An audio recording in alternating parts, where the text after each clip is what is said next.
Hi, this is Dr. Gregory Sadler.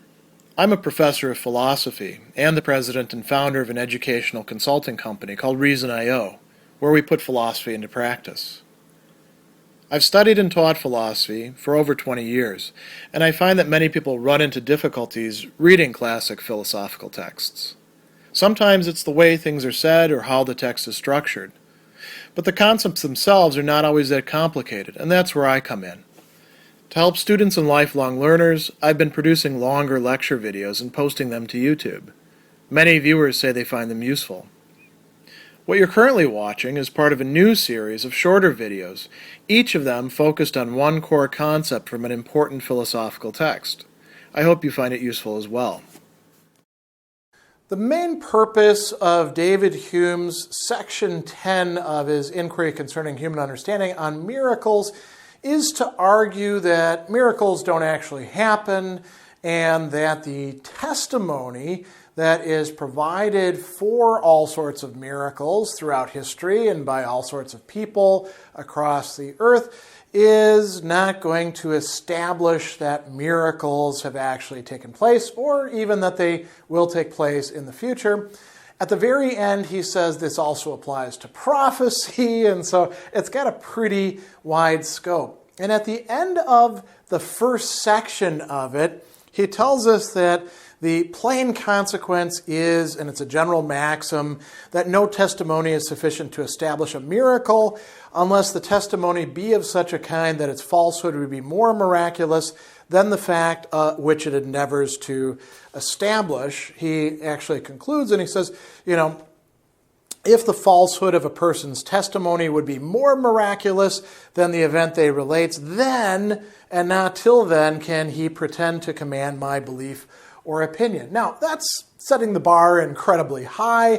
And then Hume, at the beginning of part 2 of section 10, is going to say, in the foregoing reasoning, we may have supposed that the testimony upon which a miracle is founded may possibly amount to an entire proof, and that the falsehood of that testimony would be a real prodigy, but it's easy to show we have been a great deal too liberal in our concession, and that there was never a miraculous event established on so full an evidence, the evidence of testimony. So, he's saying, I gave you this general maxim or principle. It's not actually going to apply, and I went too far with that. Now I'm going to bring out the big guns and give you arguments for why there aren't any miracles that have ever been established on the basis of any testimony whatsoever. And this is kind of a hodgepodge of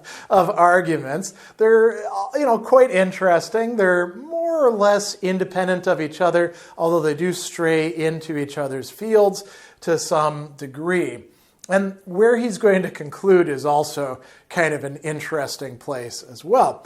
So the first thing, he's numbering these off, and he quits numbering after a while. He says, first, there is not found in all history any miracle attested by a sufficient number of men of such unquestioned good sense, education, and learning, so as to secure us against all delusion in themselves, of such undoubted integrity as to place them beyond all suspicion of any design to deceive others, of such credit and reputation in the eyes of mankind, as to have a great deal to lose in case of their being detected in any falsehood, and at the same time attesting facts performed in such a public manner and in so celebrated a part of the world as to render the detection unavoidable, all of which are requisite to give us a full assurance in the testimony of men. So he's saying, listen, people can talk about miracles. We never get a report that is coming from sufficiently credible witnesses who are all in agreement with each other. We know that they're not going to lie to us or anything like that. So, what this means is that any miracle that is attested, there's, in Hume's view, something that we can pick at. We could question, as he says, the veracity, right? We could question the good sense, the education, the learning. We could question the integrity. We could question whether they have bad motives. or anything like that, we can always bring up that with respect to any particular miracle. Now, it's interesting because a little bit later on in the section, he's going to bring up some people who he says, well, if anybody's going to believe, it's got to be these guys here. But we'll get to that in a minute. The second one is much more interesting, I think. He says, we may observe in human nature a principle which, if we examine it, will be found to diminish the assurance we might have from human testimony in any kind of prodigy, anything that's really strange, that is outside of the ordinary scope. So this would include not just the miraculous, but also the marvelous, perhaps. He says the maxim by which we commonly conduct ourselves in our reasoning, right? So how we actually think through things is that the objects of which we have no experience resemble those of which we have. So we judge things that we don't actually have experience of by what we do know. And this could be, ancient history. Hume earlier in the treatise says, well, we know how British people and French people are, so we know how Greeks and Romans back in antiquity are. A rather somewhat dubious claim, but nonetheless, he goes on and he says, what we have found to be the most usual is always the most probable. So where there is an opposition of arguments, we should give preference to those that are founded on the greatest number of past observations, or best confirmed, we could say, by experience. So what can we do with this? Now, this is where it takes an interesting turn. Hume is going to say, how do people actually behave? What's our experience of that? So he's going to talk about a number of different passions, things that people are affected by. And the first one that he brings up, so he's observing this in his own time and saying, well, if it's happening in our time, it must be happening every other time. The passion of surprise and wonder arising from miracles, being an agreeable emotion, gives a sensible tendency towards the belief of those events from which it is derived. And he says, this goes so far that even those who cannot enjoy the pleasure immediately, who are not seeing like the miraculous or marvelous event, love to hear about it. Ooh, is that really the case? And he gives all sorts of funny examples of this a little bit later on. He says, the many instances of forged miracles and prophecies and supernatural events, people like this kind of stuff. And he says, this is our natural way of thinking, even with regard to common and credible events. And now this is kind of interesting to think about. Is this something that happens in our own time?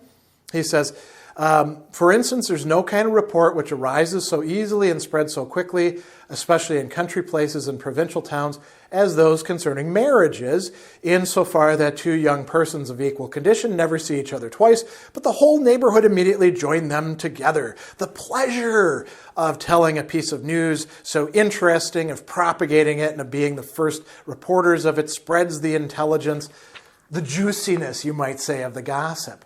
And you might say, well, country towns in Hume's time, maybe that's what was going on. I don't know about our present day. Well, think about the phenomenon of shipping with fictional characters. Ooh, I want to see these two get together. When are they finally going to, as we say, get a room or get it on? They're not going to get married, but they're going to fall in love. They're going to kiss. They're going to have sex, right?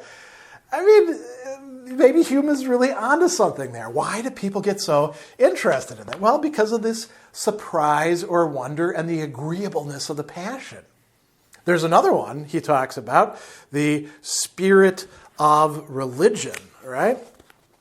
So this is an interesting one as well. He says a religionist may be an enthusiast. Now, an enthusiast for Hume means somebody who gives way to a kind of fanaticism that really comes from their feelings.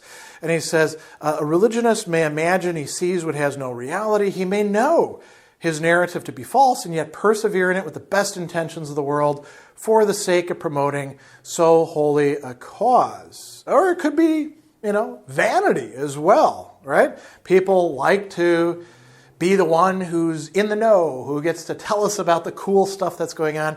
Or another one, self-interest. This is a big one as well. He says, here we go, self-interest with equal force may be operating on human beings. So all of these different passions can lead people to believe things that they really have no good basis for believing, because it makes them feel good to believe it, or they want to believe it, or it's going to be good for them to believe it. So that is this thing that he's saying, well, we see this. This is part of our experience. So why wouldn't that be the case for testimonies of miracles? So that's the second argument.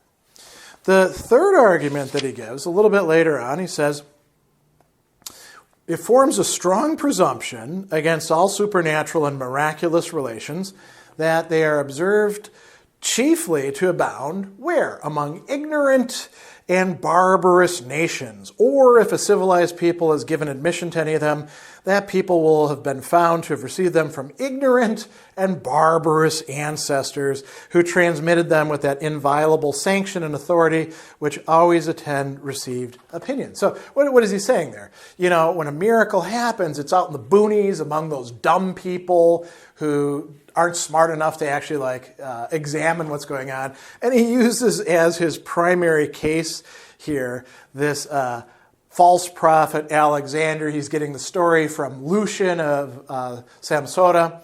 And we should actually pause here for a minute. How do we know that Lucian, who's the only source reporting this, is actually a reliable witness, given the fact that Lucian himself is prone to talking about, miracles and prodigies and things like that? He's actually a satirist. He's got an interest in presenting things in kind of crazy ways, right? So put that aside for a moment.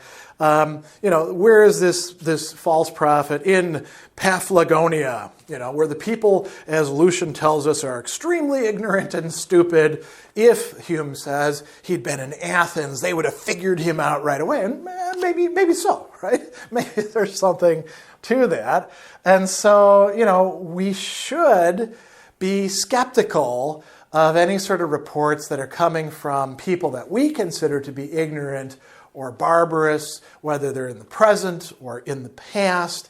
And he's got this really great line here where he says, it's strange, a judicious reader is apt to say, on the perusal of these wonderful historians, that such prodigious events never happen in our day. And then Hume says, no, there's nothing strange about that.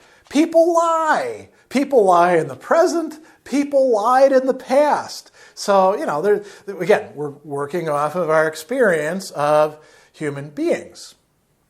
Going on to the fourth, this gets a little bit tricky and convoluted in the text. He says, I may add as a fourth reason, which diminishes the authority of prodigies, that there's no testimony for any, even those which have not been expressly detected, that is not opposed by an infinite number of witnesses, so that not only the miracle destroys the credit of testimony, but the testimony destroys itself. Now, how does this work? Why would a miracle destroy the testimony? So where Hume is going with this is saying you got to look at miracles in relation to other reported miracles, and they're usually used as part of what he calls a system of religion. And he's going to mention a number of these. Ancient Rome, Turkey, meaning Islam, Siam, Thailand, right? So Buddhism, China, probably Confucianism is what he has in mind. He also talks a little bit later about ancient Greek religion and Roman Catholic religion. And he says that the miracles that each of these are reporting and then basing their religion upon, they contradict each other. So, if we only consider one of them by itself without thinking about the rest, then we could be like, well, I don't know, maybe there's something to that. But if we think about things in what we could call a comparative religion perspective, or world religions is often how we talk about it, we could be like, well, if this is the case over here, this over here kind of contradicts it. And so it destroys the credibility, you could say, of all of them. He says, every miracle pretended to have been wrought in any of these religions, as its direct scope is to establish the particular system to which it's attributed, so has it the same force to overthrow every other system. They can't all be right. In destroying a rival system, though, it destroys the credit of those miracles on which that system was established, so that all the prodigies of different religions are to be regarded as contrary facts, and the evidences of these prodigies, whether weak or strong, as opposite to each other. And these are the numbered arguments, 1 through 4 that he's going to give. He is going to talk about some other stuff for some other pages.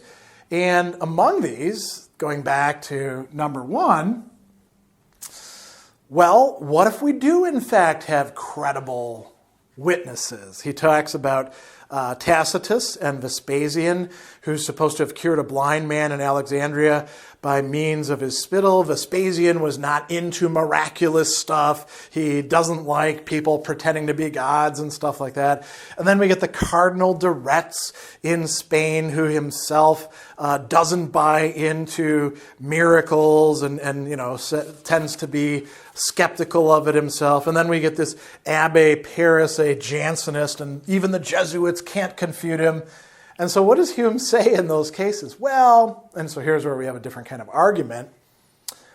We still shouldn't buy into these miracles. Why not? He says, what have we to oppose to a cloud of witnesses but the absolute impossibility or miraculous nature of the events which they relate? This, he says, in the eyes of all reasonable people will alone be regarded as a sufficient refutation.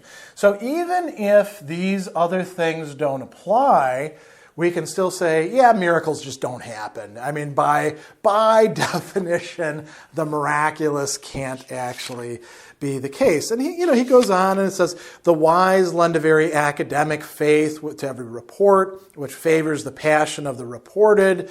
Some good other ideas in here. And then he says, listen, here's the bottom line. On the whole, then, it appears no testimony, none whatsoever, for any kind of miracle has ever amounted to a probability, let alone a proof. And then even supposing it amounted to a proof, it would be opposed by another proof derived from the very nature of the fact, which it would endeavor to establish. It is experience only which gives authority to human testimony, and it's the same experience which assures us of the laws of nature. So we got to pick between the two. Laws of nature, which we have proofs for. Miracles, which it'd be cool if they were true, but contradict the laws of nature. We're going to have to take the laws of nature ultimately and say, yeah, there isn't any probability, let alone proof of miracles. Now, he concludes with something kind of interesting towards the end, talking about Christianity. And we can say, does Hume actually believe this or not? And the answer is no. I mean, if you look at his other discussions of religion, particularly in posthumously published works, Hume does not think that Christianity is a true system of doctrine or anything like that. But he's hedging his bets here. He says, our holy religion, meaning Christianity, meaning Protestant Christianity, is founded on faith, not reason, and it is a sure method of exposing it to be put to such a trial as it is by no means fitted to endure. And then he says, think about the miracles that are narrated in Scripture, just the ones in the first 5 books of the Bible. Here we have a book presented to us by a barbarous and ignorant people, right? So that's one of the things he's brought up. In all probability, long after the facts which it relates, corroborated by no concurring testimony, resembling fabulous accounts which every nation gives of its origin. Reading this book, we find it full of prodigies and miracles. And he gives you a whole bunch of examples. And then he says, I desire anyone to lay his hand on his heart and after a serious consideration declare whether he thinks the falsehood of such a book supported by such a testimony would be more extraordinary and miraculous than all the miracles it relates. Now, Hume is being a little bit duplicitous here. He actually does think that the Bible is not a reliable source, but he's saying, wouldn't it be extraordinary for it to be false? And, he goes on and he says that, mere reason is insufficient to convince us of its veracity. Whoever is moved by faith to assent to it is conscious. Now notice what else he says, of a continued miracle in his own person which subverts all the principles of his understanding and gives him a determination to believe what is most contrary to custom and experience. That sounds as if Hume is endorsing a kind of fideism. He's actually presenting it so that he can say, in his heart of hearts, don't buy into that.